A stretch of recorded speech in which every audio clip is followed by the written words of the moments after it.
कळवण तालुक्यातील मूलभूत सुविधांपासून वंचित असलेल्या गायदरपाडा गावातील घटना।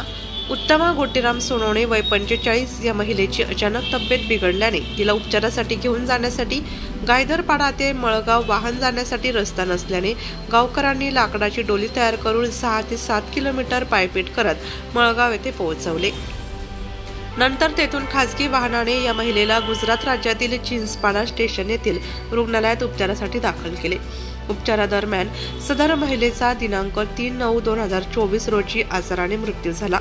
सायंकाळी चिंचपाडा स्टेशन येथून रात्री 11च्या सुमारास मृतदेह खासगी वाहनाने गायदरपाडा गावाच्या डोंगराच्या पायथ्याशी असणाऱ्या मळगाव गावात आणला। परंतु पुढे मळगाव ते गायदरपाडा वाहन जाण्यासाठी रस्ता नसल्याने मळगाव येथून घरच्यांनी व गावकरी महिला पुरुषांनी डोली करून रात्री 1 वाजता बॅटरीच्या प्रकाशात 6 ते 7 किलोमीटर जंगलातून व नदी नाल्यातून पायपीट करत गायदरपाडा येथे मृतदेह पोहोचवला।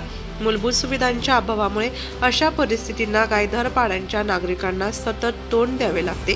काही दिवसांपूर्वी मळगाव ते गायदरपाडा यांच्यामध्ये असलेल्या करंजबारीचे खोदकाम चालू होते, परंतु पावसामुळे रस्त्याच्या आजूबाजूचे दगड माती पूर्णपणे रस्त्यावर कोसळून रस्ता बंद झाला।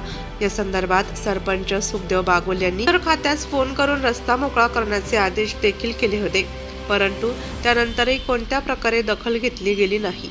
आज जर या रस्त्याची तत्काळ दखल घेतली गेली असती तर रस्ता मोकळा झाला असता व मयत महिलेचा मृतदेह ट्रॅक्टर किंवा अन्य साधनाने मळगावहून गायदरपाडा येथे नेता आला असता। गायदरपाडा गावच्या मूलभूत सुविधांकडे शासनाने पूर्णपणे दुर्लक्ष केल्याने संपूर्ण गावकरी संतप्त झाले असल्याची माहिती मळगावचे सरपंच सुखदेव बागुल यांनी दिली।